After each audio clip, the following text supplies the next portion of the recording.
Hey guys, it's me, Mike. It's been a long time no see. I don't know that anyone watches this or cares, but um, I've been working down here. That's a temporary for now, but that's the piece of wood it's cut. I'm gonna finish the loop now, probably this week maybe. My dad had some scrap wood and he was helping me, and um, he said, give me a minute. He goes, I have some wood that'll work for a support because the bench work needed to be beefed up a little bit. But um, getting ready to make some really big moves here once the loop is completed. Over here, that's coming off, I know. I'm putting in an intermodal yard and a logistics warehouse. I'm gonna combine two Lakeville warehouses to get two rail doors, which should absolutely work. I don't see why it wouldn't. And because if you look here, there's this one, and I can put the other panel right there, and that would somehow, I do believe, that I can get both of those tracks inside the warehouse, and that's going to be the transloading warehousing facility for customers who can ship or receive carload freight. But beyond that, we come down. I had all this empty space here, and I decided to put in a switch right here. And actually, the switch runs that way. And I had the switch in the track to do it. And this is going to be our mini intermodal yard. And the crossing's going to go right there. About right there. It's going to be a little narrow, but we can do it. And it's going to be in the front of Schneider's parking lot, but oh well. So we're going to have the transloading hub right there, and we're going to have the intermodal yard right here. I already have the trains all picked out, so we've got Mail 8 and TVLA are the two trains I'm modeling. I'm using even though they're a little dated, but they're not so dated they wouldn't work. I'm using the 53-foot piggyback flat cars, the trailer on flat cars. I'm going to get a forklift or a crane or something, probably a forklift thing, the container crane, because I don't really have enough room for that big thing. Mainly, there's two services here. Mail 8, which is UPS and United States Post Office mail train. So that's the one. It goes from basically East Coast to West Coast. And it stops here and drops off and picks up cars with loaded trailers. Conrail Mercury trailers for, high priority freight, like mail and UPS packages and, fast freight. Then we have the Conrail trail van. That's going to go on TVLA. That's more freight, retail freight, warehouse freight, that kind of thing. Over here, I'm going to put a post office. That building is going to be repurposed to the post office like a sorting distribution facility. And over here in this corner, I should fit. Oh, it's going to be a tight fit. And I could kit bash it somehow. I'm going to cover this up probably with just black construction paper. And I'm going to put a UPS center in for United Parcel Service. And that'll give me some UPS trailers. That'll get me some United States Post Office trailers. And that'll give me some Conrail Mercury trailers. The Mercury trailers, I already bought some. And I have this one. Are going, I think this one was made by Concord. The Mercury trailers are going to be hauling mail and high priority freight, but mostly mail. The trail van, like I said, is going to be more palletized freight. The customers the customers that I have for the Mercury service are, like I said, that's Mail 8. There was a Conrail train called Mail 8. So that's the one that we're modeling, and then TVLA is the trail van train. Like I said, UPS and the United States Postal Service are mostly on Mail 8. And then TVLA, the freight on that is going to be, years ago in the 1990s, we had a home improvement store chain here in Cleveland called DIY Home Warehouse based out of Valley View. They are long gone. They folded in 2001. But because it's 1990, 91, sometime around there when I'm modeling, even 89, 88, DIY Home Warehouse was still, was open in the 90s. And so what I'm going to have is, they're like a big box Home Depot, Builder Square kind of place. They're based out of Valley View, Ohio. So what I'm going to do is, on TVLA, there are 3 DIY stores out in California. And what we do is we're delivering trailers to their 3 stores. They don't have a distribution center out there. They put the 3 trailers on TVLA, and Conrail takes it to Chicago, hands it off to Santa Fe, and Santa Fe takes it to Los Angeles, where Santa Fe's trucking operation then trucks the trailers to the stores. We also have other customers too on that train. I'm trying to think.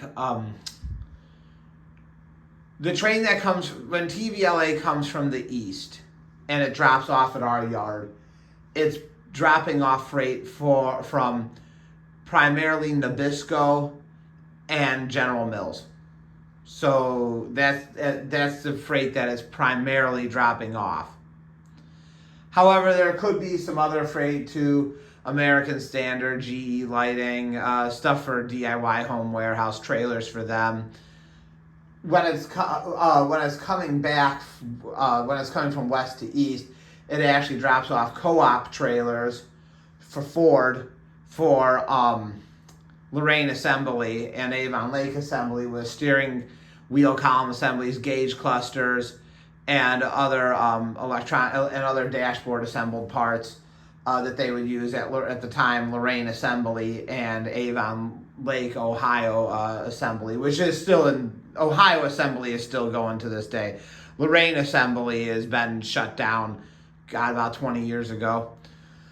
So that's on TVLA, and there's other freight on there too. I can't remember what I had all on there, but I know what they are if I had my list in front of me. So that's what's in those trailers.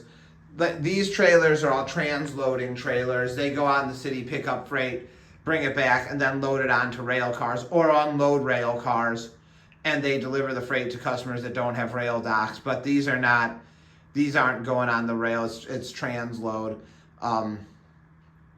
That's a little different. One of the customers that we have, we get a boxcar load of brass, and we deliver that to Con Selmer in East Lake, Ohio, and then they pack a couple trailers, and we put those in boxcars and take it to a warehouse in Carthage, Missouri, that has a rail dock. They can take boxcars, and that way we can put they can put as much in. But Con Selmer is a real company in East Lake, Ohio.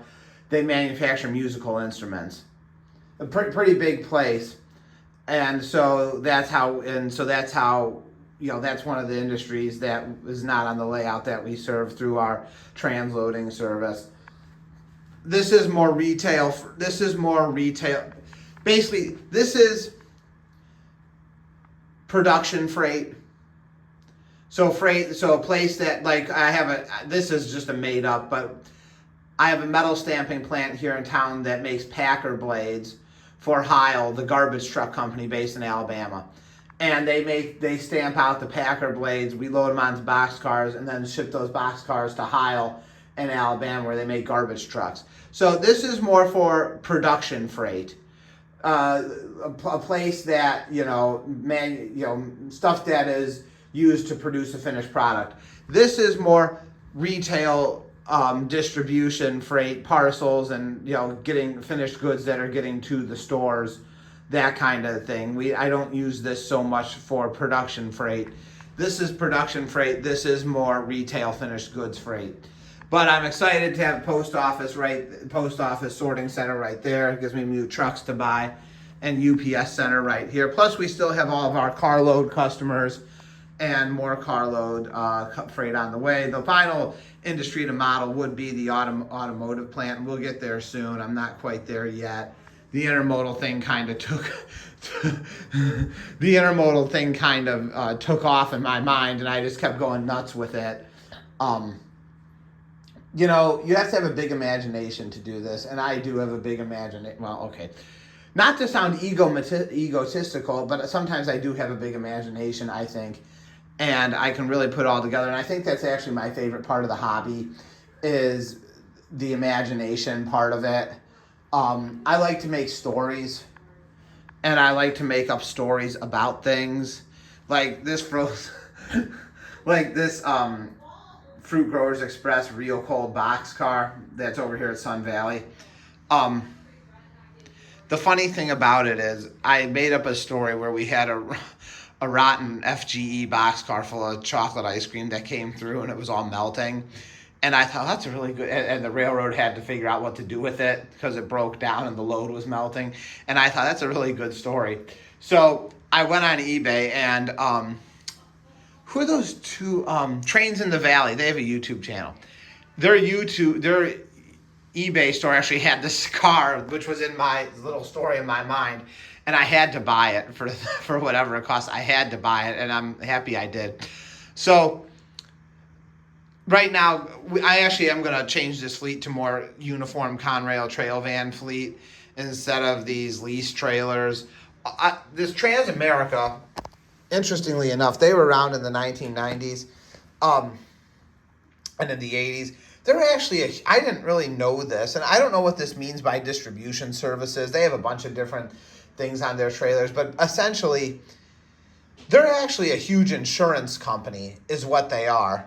They're not even like a truck. I mean, they're basically a trailer capital. They're a capital equipment supplier for intermodal trailers and things, but they're they're a huge major insurance company. And some of the money they get from their insurance, they invested into intermodal trailers and that kind of service. And they provide, like Burlington Northern, they provided trailers to Burlington Northern in the 80s when intermodal was really getting kicking. You know, the railroads back in the 80s, there was kind of, you know, some guys, executives, they liked intermodal, other guys didn't like it. It was, you know, intermodal service in the 80s was kind of spotty for the railroads. There's shortage of equipment and blah, blah, blah. So they ended up, Transamerica's provided a lot of trailers for the railroad industry. So they're kind of, you know, they're you know, lease trailers or whatever. Same like the strict leasers and the extras, and then Conrail had their own, of course. So I am going to go with a more uniform fleet, a little bit more Conrail trail van trailers for the freight and stuff. But that's where we're at right now. But it's been pretty fun, and I look forward to it. Buying some new cars and locomotives. Actually, buying a lot of locomotives and cars. So it's going to get exciting. So we got carload freight, we got intermodal freight, we got automotive, we got food industry. We have everything down here. So that's what's cooking. All right, guys. See you later. Bye-bye.